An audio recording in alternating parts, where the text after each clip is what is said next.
Praise the lord. యేసుక్రీస్తు శ్రేష్టమైన నామముపేట Bible power ministry తరపున మీ అందరికీ నా హృదయపూర్వక వందనాలు. ఎలా ఉన్నారు? బాగున్నారా? ప్రియమైన దేవుని జనమ, దేవుడు చూస్తూ ఉండేవాడు కాదు. ఆయన తన పిల్లల ఎడల కార్యం జరిగించేవాడు. కొట్టబడతాం, తిట్టబడతాం, చంపబడతాం, ఇబ్బంది పడతాం, దేవుడు మాత్రం సహాయం చేయవాడు అనే మాట ద్వారా మొన్న దినాన మణిపూర్లో భయంకరంగా బాధ పెట్టి క్రైస్తవులను హింసించి నరికి కొట్టి కాల్చేసిన సందర్భాలు ఉన్నప్పుడు భయంకర వరదలతో ఇబ్బంది పడుతూ వస్తున్నారు. చాలా ఇబ్బంది జరుగుతూ వచ్చింది. వారి కొరకు ప్రార్థన చేయండి, వారు కూడా మన సహోదరులని చెప్పడం జరుగుతూ వచ్చింది కదా. అయితే గుర్తుపెట్టుకోండి, ఇప్పుడు మీకు చెప్పబోయే విషయం ఏంటో తెలుసా? చాలామంది అంటున్నారు, మీ దేవుడు ఇప్పుడు శిక్షించాడా, ఇప్పుడు కొట్టాడా అని అంటా ఉన్నారు. దేవుడు కొడితే సామాన్యంగా ఉండదు, అది వేరుగా ఉంటుంది. దేవుడు కనికరంతో ఉన్నాడు. అయితే నేను ఒక మాట చెప్పమంటారా? 2023లో క్రైస్తవుల మీద దాడి జరుగుతూ వందలమ్మ చర్చిలను కాల్చేసి దాదాపు 400 చర్చీలు, గుర్తుపెట్టుకోండి, మణిపూర్లో 400 చర్చీలను దహనం చేస్తూ వచ్చారు.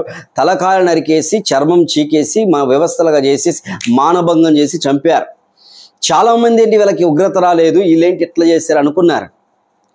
అసలు రహస్యంగా భద్రపరిచి పెట్టారు తెలుసా వాటిని. ఇప్పుడు జరిగింది కాదండి, 2024 మేలోనే భయంకరమైన ప్రమాదం వచ్చింది అక్కడ. ఏంటి అనుకుంటున్నారా? బైబిల్లో దేవుడు చెప్పాడు, ఐగుప్తులో ఫరో సైన్యానికి గొప్ప భయంకరమైన ప్రమాద సంకేతాన్ని తీసుకురావడం జరుగుతూ వచ్చింది. 10 తెగుళ్ళలో మరొక తెగులు ఉంది. ఆ తెగులు ఏంటి తెలుసా? వడగండ్ల వాన. వడగండ్ల వాన కొమ్మరింపబడుతూ వచ్చింది ఐగుప్తులో. అదే 2024లో భయంకరమైన వర్షాలు, భయంకరమైన వడగండ్లు పడ్డాయి, ఇల్లు కొట్టబడ్డాయి, ఇబ్బంది పడుతూ వచ్చారు. ఘోరమైన పరిస్థితి. అక్కడ దారుణమైన సిచ్యువేషన్లకు వెళ్ళారు వాళ్ళు. వడగండ్ల వానతో ముంచెత్తే పరిస్థితి. ఇంపాల్, చురాచు, తర్వాత ఇంకొక కొన్ని ప్రాంతం ఎక్కడెక్కడ ఇబ్బందికరంగా పెడుతూ వచ్చారు. అక్కడ అన్ని భయంకరమైన స్థితులు వచ్చాయండి. వీటి రుజువులతో ప్రకారం నేను మీకు చూపిస్తాను, రుజువులతో ప్రకారం నేను మీకు వివరిస్తాను. దాని కొరకు కేంద్రము 150 కోట్ల రూపాయలు ఖర్చు పెడుతుంది. ఈ మధ్యకాలం రిలీజ్ చేస్తూ వచ్చారు. అక్కడ భయంకర ప్రమాదము జరుగుతూ వచ్చింది. అర్థం చేసుకోండి, ఏంటి దేవుని యొక్క కార్యం ఎలా ఉంటాడో, ప్రేమించేవాడు, ఆదరించే, ఓదార్చేవాడు. బట్ మనిషి పాపమునకు లోనైపోయినాడు. అరే, వివస్త్రలుగా చేస్తే ఏ ఒక్కడు మాట్లాడినాడు కాదే, ఏ ఒక్కడు స్పందించినాడు కాదే, ఏ ఒక్కడు దగ్గరకు వచ్చి ఓదార్చేవాడు కాదు కాదే. అలాంటి పరిస్థితుల్లో ప్రజలు బాధపడుతున్నారు, ఏడుస్తున్నారు. కానీ 2024 మే, ఏప్రిల్ ఆ ప్రాంతాలు విపరీతమైన వడగండ్ల వానండి. వడగండ్ల వానతో ఇల్లులన్నీ కూలిపోయినాయి. ఇంతింత వడగండ్లు మొత్తము పడింది. సామాన్యమైన వడగండ్లు కాదు. దేవునికి వ్యతిరేకంగా జరిగితే రాబోయే దినాల్లో 50 మనుగుల వడగండ్లు, 50 కేజీల 50 మనుగుల వడగండ్లు పడతాయంట. అంటే 50 కేజీల వడగండ్లు పడుతుందంట భూమి మీద. అంటే 50 కేజీల బస్తాన్ని గుర్తుపెట్టుకోండి. 5 మనుగుల వడగండ్లు పడుతుంది బైబిల్లో. అది రాబోయే దినాలు జరుగుతూ ఉంది. ఎక్కడ దేవునికి వ్యతిరేకమో, అన్యాయమో, అతిక్రమమైన పరిస్థితులు జరుగుతాయో అక్కడ జరుగుతాయి సిచ్యువేషన్స్. అక్కడ ఖచ్చితంగా జరుగుతాయి, జరగకుండా మానవు. అక్కడ అదే జరిగింది. దేవుడు కనికరం చూపించేవాడు. ఐగుప్తుల ప్రజల విషయంలో దేవుడు కనికరం చూపించాడు తెలుసా? వారికి రక్షణ కలిగించడానికి ఆయన చిన్నంగా ఏదో చిన్న దెబ్బలు లాంటివి వేశాడు.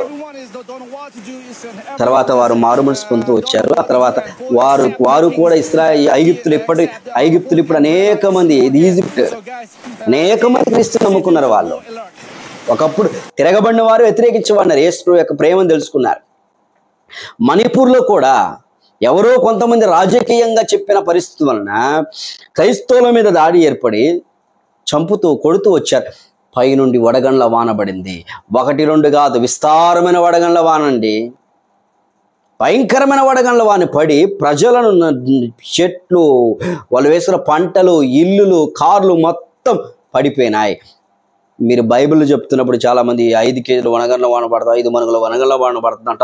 ఎక్కడ్రా పడేది అంటున్నారు. ఇప్పుడు పడుతున్నాయి వడగండ్ల వానాలు. మణిపూర్లో ఇప్పటికి కూడా వడగండ్ల పడుతుంది తెలుసా? వడగండ్ల వాన ఇప్పటికి కూడా వడగండ్ల వాన పడుతూ ఉంటే అల్లాడిపోతాను, బయటికి రాలేక తల మీద టబల్ అని పడుతుంది. తల మీద అలా పడగానే దెబ్బ తగులుతుంది. పై నుంచి కింద పడితే ఒక తలకాయ మీద పడితే కష్టం కాదా? వర్షం పడితే పర్వాలా, వడగండ్లు పడుతుంది, గుండు బగులుతుంది, రాయిలాగా ఉంటుంది. అది ఎంత ఘోరమైన పరిస్థితి. ఏం దేవుడు చూస్తూ లేడు, చూడట్లేదు అనుకుంటున్నారా? ఎప్పుడో పడింది దెబ్బ, ఎప్పుడో పడింది దెబ్బ కాబట్టి మౌనంగా ఉన్నారు వాళ్ళు, లేకపోతే రెచ్చిపోయే వాళ్ళు. మనిషికి దేవుడు దెబ్బ పడితే తప్ప ఎవడు మానకుండా ఉండరు. అదే జరుగుతూ ఉంది. కాబట్టి జ్ఞాపకం చేసుకోండి, మీ జీవితంలో కూడా ఎవరు నిన్ను శ్రమ పెడతారు, ఎవరు నిన్ను ఇబ్బంది పెడతారో వారు అరే హ్యాపీగా ఉంటారు. వాళ్ళు నేనేం తప్పు చేయలేదు అనుకుంటా ఉంటారు. కానీ దేవుడు చూస్తున్నాడు, దేవుడు కార్యం జరిగిస్తాడు. ఆయన చేయకుండా మానడు. నేను చెప్పే విషయం అది. ఐగుప్తులో ఆ ప్రాంత ప్రజలు ఇబ్బంది పెట్టినప్పుడు నేల మొలకలు కూడా మొలవల. ఫిలిస్తీన్లు ఇబ్బంది పెట్టినప్పుడు ఏమీ ప్రభావం చూపలేక ఓడిపోతూ వచ్చారు. రోమా సామ్రాజ్యం యేసుక్రీస్తు ప్రభువుని కొట్టి తిట్టి బాధించినప్పుడు ఇప్పుడు రోమా సామ్రాజ్యం అంతా యేసు ప్రభువుని నమ్ముకుంటూ వచ్చింది. కమ్యూనిజ భావం కలిగిన ప్రాంతాలు ఎన్నో ఉన్నాయి. మొత్తం యేసుక్రీస్తు దగ్గర రావడం జరుగుతూ వచ్చింది. కారణం ఏంటో తెలుసా? యేసు ప్రభు ప్రేమామయుడు, యేసు ప్రభు త్యాగశీలి, యేసు ప్రభు గొప్ప దేవుడు, పాపుల రక్షకుడు, క్షమాపణ మనసు కలిగిన వాడు, యథార్థ హృదయం కలిగిన వాడు, న్యాయవంతుడు అని చెప్పవచ్చు. ఆయన నమ్మకం ఎవరు నమ్ముతారు? కాబట్టి దెబ్బ పడకుండా మానలా. చాలామంది అయ్యా ఇంత బాధపడుతున్నాం, ఇంత కష్టపడి ఏమి నువ్వు చూడట్లేదా అంటే, ఎప్పుడో నీ శత్రువుకి గుర్తుపెట్టుకో, నీ శత్రువుకి ఎప్పుడో దెబ్బ పడింది, ఎప్పుడో హింసించబడ్డాడు, ఎప్పుడో నష్టపోయాడా చాలా. కానీ దాన్ని బయటికి చూపించట్లా. దాన్ని బయట చూపించుకొని నేను బాగున్నాను అనుకుంటా ఉంటాడు. అనారోగ్యంలో, పరిస్థితుల్లో, పిల్లల విషయంలో, సంసార విషయంలో, ఆర్థికంగా, వ్యాపారంలో నష్టపోయాడు. వాడు నష్టపోయినాడు, ఆమె నష్టపోయింది. కానీ షో చూపిస్తుంటారు. నేను అబ్బా ఎంత బాగున్నాను తెలుసా అన్నట్టుగా ఉంటారు. నష్టపోయారు వాళ్ళు. పగ తీర్చుట దేవుడి పని, ఆయన తీరుస్తాడు. గుర్తుపెట్టుకో. నీవు మాత్రం తొందరపడి ప్రయత్నాలు చేయగాకు. మణిపూర్లో జరిగిన పరిస్థితి, మణిపూరే కాదు, అనేక దేశాలు, అనేక ప్రాంతాలు, అనేక వ్యక్తుల జీవితంలో కూడా ఎంతోమంది హింసించి బాధ పెట్టిన వారు కూడా రక్షించబడి మారుపడిపోయి పాపక్షమాపణ పొందుతున్నారు. 2024లోని మణిపూర్లో భయంకరమైన వడగండ్ల వాన పడుతూ వచ్చింది. ఆ వడగండ్ల వానకి ఇబ్బంది పడుతూ వచ్చింది. అక్కడ వడగండ్ల వాన పడుతుంది మణిపూర్లో. రేపు భవిష్యత్తులో రాబోయే దినాల్లో వడగండ్ల వాన మనుషుల మీద, ప్రజల మీద కుమ్మరించబడుతుంది. పశువులంట, చెట్లంట, మనుషులంట చచ్చిపోతారంట. దాని ద్వారా 3వ భాగం కంప్లీట్ కొట్టబడుతుందంట. ఘోరమైన చర్య కాదా? అర్థం చేసుకొని రక్షించబడండి. యేసు ప్రభు ఏం చెప్పాడో బైబిల్లో అది ఖచ్చితంగా నెరవేరుతుంది, జరుగుతుంది. ఒకసారి మారు మనసు పొందండి, దేవుని వాక్యాన్ని చదవండి. మిమ్మల్ని దేవుడు బలపరుస్తాడు, గొప్ప రీతిగా చేస్తాడు. దేవుడు గొప్ప సహాయాన్ని జరిగిస్తాడు. ఆయన నేను విశ్వసించాను, నా పాపం తొలగించబడింది, నా బ్రతుకు మారింది, ఏమున్నా లేకున్నా నీవుంటే చాలయ్యా. ఈ పాట నా హృదయంలో ఎంత బాగుంటుంది.